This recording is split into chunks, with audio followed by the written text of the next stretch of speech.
하나님의 약속이라는 제목으로 여러분들과 함께 말씀을 나누려고 합니다. 여러분은 혹시 약속을 하면 잘 지키는 편인가요? 갑자기 시작부터 이런 질문 훅 들어와가지고 약속을 하면 잘 지키시는 편인가요? 서로 친구들을 바라보면서 이 친구는 약속을 정말 잘 지키는 것 같아. 어떻게 생각하나요? 옆에 앉은 친구. 네, 다들 표정이 뭐 그렇게 좋진 않네요. 약속을 다 잘 안 지키나 봐요. 네, 우리는 옆에 있는 친구들과 살면서 뭐 친구들과 작은 약속부터 약속을 하고 또 뭐 스스로 혼자만의 다짐, 혼자만의 약속을 하기도 하고 또 선생님이나 부모님과 그런 약속들을 하기도 합니다. 그런데 그리고 우리는 또 이 사회에서 사회적 약속, 법이라고 하는 그런 약속 가운데서 우리는 살아가고 있습니다. 그럼 약속을 어기면 어떻게 될까요? 약속을 어기면 어떻게 될까요? 친구가 약속을 어기면 속상하겠죠. 네. 아까 속상하다고 이렇게 표현을 해줬어요. 속상하겠죠. 그래서 친구들과 약속을 어긴다면 뭐 심하면 그 친구가 이제 손절을 할 수도 있겠죠. 정말 슬픈 일이죠. 그것처럼 또 우리가 사회적인 약속, 법을 어기면 이 사회에서는 그에 합당한, 그에 대응하는 또 벌을 받습니다. 처벌을 받게 됩니다. 이처럼 우리는 약속을 어기거나 또 법을 어기면 그 대가를 치르게 됩니다. 그래서 누군가가 이야기했던 것처럼 약속은 깨라고 있는 것이 아니라 약속은 반드시 지켜야 하는 것입니다. 오늘 우리가 함께 읽은 이 말씀에는 하나님께서 최초의 사람이었던 아담과 그 사람과 맺으셨던 약속이 등장합니다. 이 약속의 의미가 무엇인지 오늘 말씀을 통해서 함께 살펴보기를 원합니다. 지난주까지 우리는 하나님께서 이 세상을 만드시고 보시기에 심히 좋았다라고 말씀하시며 동물들과 사람들에게 생육하고 번성하여 땅에 충만하라라는 복을 주셨다라는 것을 보았습니다.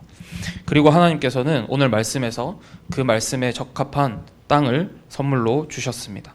오늘 8절과 9절 말씀입니다. 다시 한번 보겠습니다. 시작. 여호와 하나님이 동방의 에덴에 동산을 창설하시고 그 지으신 사람을 거기 두시니라. 여호와 하나님이 그 땅에서 보기에 아름답고 먹기에 좋은 나무가 나게 하시니 나무도 있더라. 아멘.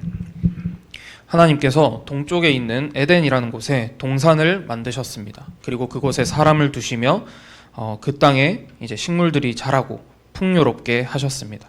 그래서 먹기에 좋은 나무들도 자라고 보기에 아름다운 식물들도 자랐습니다. 그리고 동산의 중앙에는 생명나무와 선악을 알게 하는 나무가 있었습니다. 이렇게 땅이 나무를 자라게 하고 그리고 풀이 막 자라는 것은 우연으로 된 일인가요? 뭐 그냥 가만히 있었는데 된 일인가요? 이것은 하나님께서 말씀으로 다 하신 것입니다. 우리가 창세기 1장 1절에서부터 지금까지 살펴본 것처럼 하나님께서 하셨다라는 것을 이야기하고 있다는 것을 알 수 있습니다. 하나님이 온 땅의 주인이시라는 것을 기억하는 저와 여러분이 되기를 소망합니다. 이어서 이제 10절에서부터 14절에는 에덴 동산에서 시작되어서 나온 네 가지 강줄기가 나옵니다. 첫 번째는 비손, 그리고 두 번째는 기혼, 세 번째는 히데겔, 그리고 네 번째는 유브라데입니다. 이 네 가지가 강 이름입니다. 여러분 익숙하지가 않죠? 뭐 성북천 뭐 이렇게 쉽지가 않아가지고 이런 이름들의 강이 이 에덴 동산으로부터 흘러나왔습니다. 이렇게 그래서 이 강이 이렇게 흘러나왔다라는 것을 통해서 우리가 알 수 있는 것은 무엇이냐면 그 강 근처의 땅이 되게 비옥하다라는 것입니다. 우리 다음 사진 한번 보여주시겠습니까?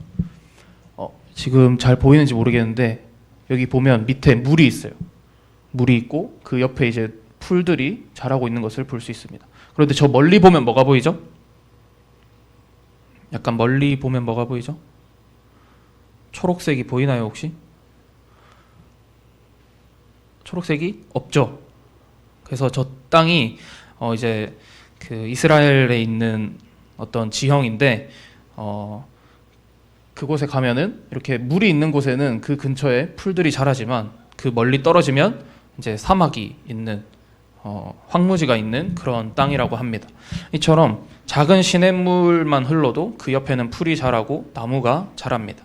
그런데 이렇게 에덴 동산에서부터 강이 흘러나왔다라는 것은 그 에덴 동산뿐만 아니라 그곳에서부터 시작된 땅들이 풍요로웠다라는 것을 보여주고 있습니다. 그래서 하나님께서 그 땅을 풍요롭게 하시고 식물들을 주셔서 동물들과 사람들을 먹이겠다라고 하셨던 그 말씀을 하나님께서 이루어 주셨다라는 것을 볼 수 있습니다. 그리고 이제 15절로 가면 하나님께서 그 땅에 사람을 두시면서 두 가지를 명령하십니다. 15절 말씀을 제가 읽겠습니다. 여호와 하나님이 그 사람을 이끌어 에덴 동산에 두어 그것을 경작하며 지키게 하시고. 아멘. 하나님께서 사람에게 주신 첫 번째 명령은 그 땅을 경작하고 지키는 것이었습니다. 우리말로 경작하다라고 번역된 이 단어의 원어, 영어는 아니고 히브리어라고 하는 이 원어는 그 뜻에는 섬기다라는 의미가 담겨 있습니다.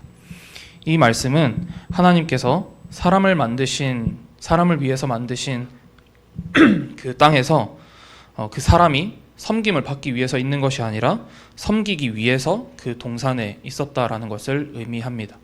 다시 말하면 이 땅에서 하나님께서 주신 그 풍요로운 그곳에서 열매를 먹고 그리고 물을 마시면서 그냥 노는 것이 아니라 그냥 무작정 쉬는 것이 아니라 섬기는 일을 해야 했다라는 것을 알 수 있습니다. 그리고 또 지키다라는 것은 각별히 관리한다라는 뜻입니다. 그래서 에덴 동산은 아까도 이야기했지만 사람이 아무것도 하지 않고 그냥 먹기만 하면서 시간을 보내는 그런 곳은 아니었다라는 것입니다. 그래서 이제 16절과 17절 말씀은 함께 보도록 하겠습니다. 16절 말씀입니다. 시작. 여호와 하나님이 그 사람에게 명하여 이르시되 동산 각종 나무의 열매는 내가 임의로 먹되 선악을 알게 하는 나무의 열매는 먹지 말라 죽으리라 하시니라. 아멘. 하나님께서 사람에게 주신 두 번째 명령은 선악을 알게 하는 나무의 열매, 우리가 선악과라고 부르는 그 열매를 먹지 말라는 것입니다. 먼저 하나님께서는 우리가 아까 앞에서도 살펴보았듯이 풍성한 다른 열매들을 허락하셨습니다. 다른 먹을거리들을 허락하셨습니다. 그 약속을 하셨던 게 1장 29절과 30절에 나옵니다. 29절에서는 하나님께서 온 지면에 씨 맺는 모든 채소와 씨 가진 열매를 모든 나무를 너희에게 주겠다라고 하셨습니다. 그리고 짐승들과 새들에게도 동일하게 모든 푸른 풀을 먹이로 주시겠다라고 말씀하셨습니다. 하나님께서는 모든 것을 금지하신 것이 아니었다라는 말씀입니다. 하나님은 각종 나무의 열매와 그리고 먹을거리들을 허락하셨습니다. 그런데 한 가지 금지하신 것은 우리가 방금 말씀에 읽은 것처럼 선악과를 먹지 말라는 것이었습니다. 이것을 먹으면 어떻게 된다고요? 선악과를 먹으면 어떻게 된다고요? 네. 네? 아니라고요? 자신감을 가지고 한 번만 더 얘기해 주세요. 선악과 먹어도 괜찮다고? 알겠습니다. 선악과를 먹으면 하나님께서 반드시 죽는다고 말씀하셨습니다. 근데 여기서 우리가 한 가지 생각해 봐야 할 것이 있습니다.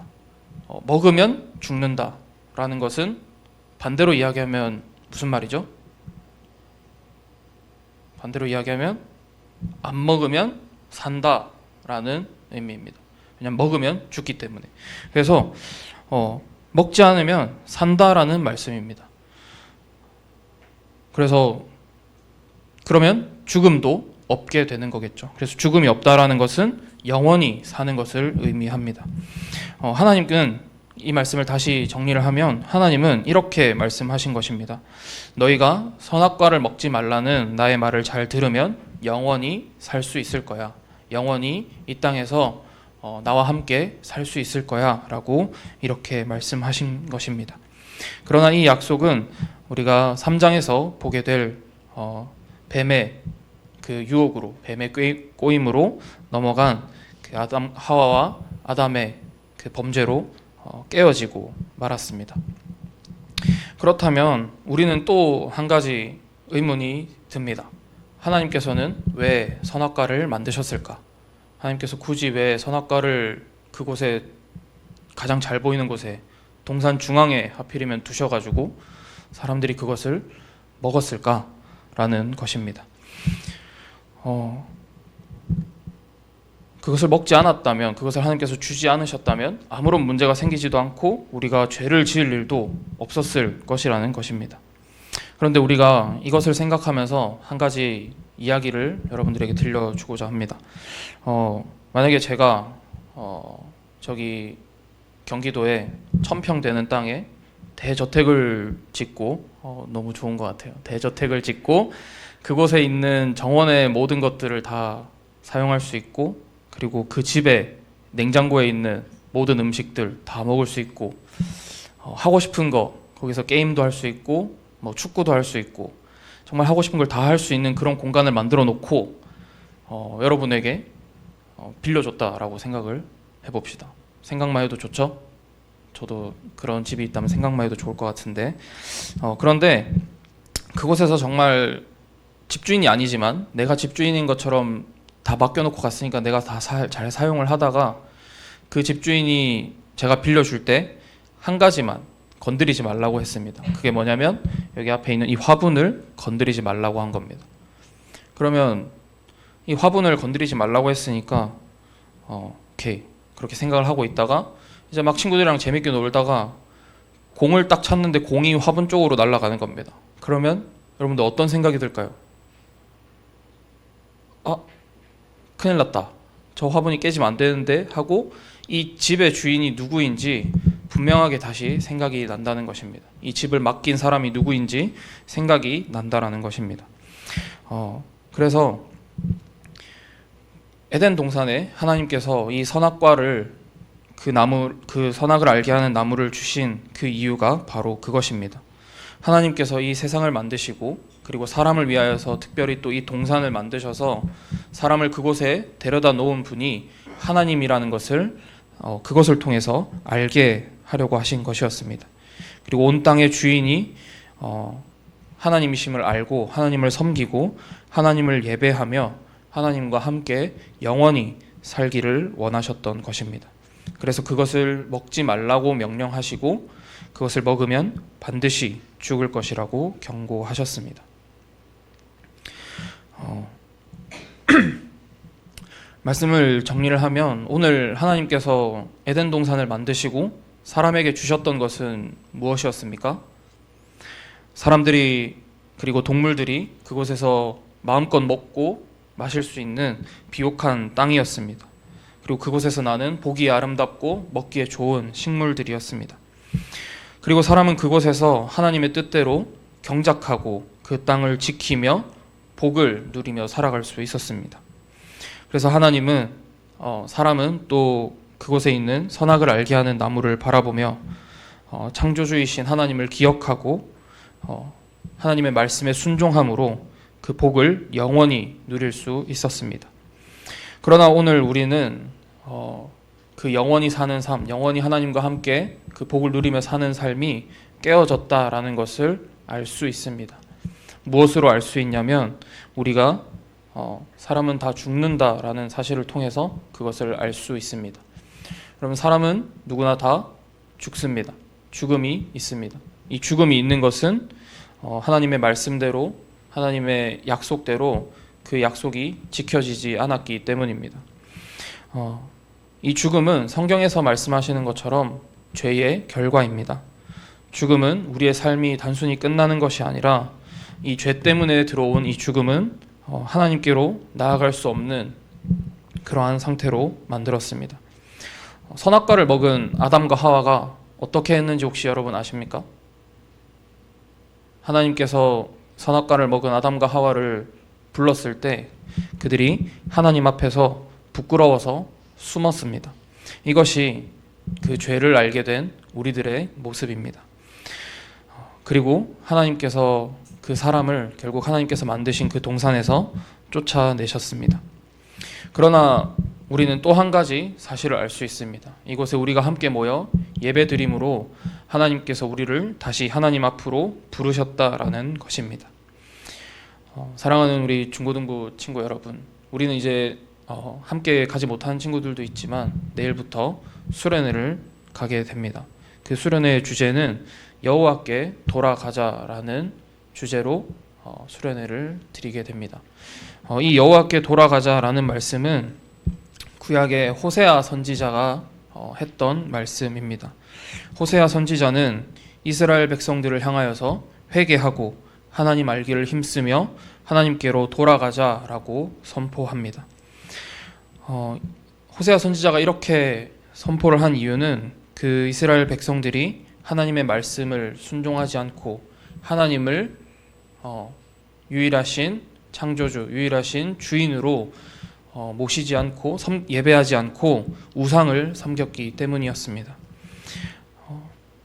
그런데 하나님께서는 그런 우상을 섬기는 사람들을 이제 아담이 범죄하였을 때 에덴 동산에서 쫓아내셨던 것처럼 하나님 말씀에 순종하지 않고 우상을 섬겼던 이스라엘 백성들을 벌하셨습니다.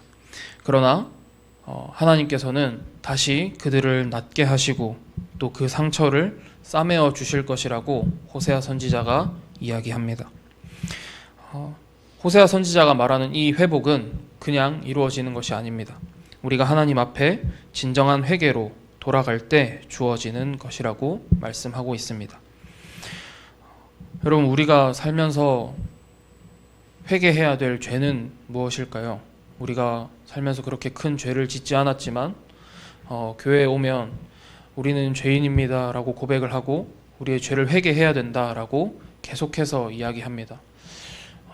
아직 얼마 중학생 1학년 이제 중학생 1학년 된 친구들도 있고 고3 된 친구들도 있고 한데 나는 살면서 그렇게 범죄라는 것을 저질러 본 적이 없는데 왜 우리를 죄인이라고 할까요? 무엇이 우리의 죄일까요? 그 우리가 고백해야 될 가장 큰 죄는 하나님의 주인 되심을 인정하지 않은 것입니다. 내 삶의 주인이 하나님이 아니라 나라고 생각하는 것입니다. 그것이 공부가 됐든지 그리고 친구 관계가 됐든지 어떤 삶의 모든 영역에서 그것의 주인이 하나님이 아니라 나라고 생각하는 것이 바로 우리가 고백해야 할 가장 큰 죄입니다. 이번 수련회를 통하여서 그리고 수련회 이후에 모든 예배와 주일 예배와 또 여러분들이 삶 속에서 드리는 삶의 예배를 통하여서 하나님을 아는 데 힘쓰는 여러분이 되기를 소망합니다. 그리고 그 하나님이 천지를 만드신 분이고 또 다스리시는 분이고 우리를 먹이시고 이 땅을 다스리도록 복을 주신 분이라는 것을 기억하고 나의 주인이 나였던 것을 다시 회개하며 하나님께로 돌아가는 그런 예배의 자리가 되기를 소망합니다. 우리 말씀을 생각하면서 함께 찬양하고 기도하겠습니다.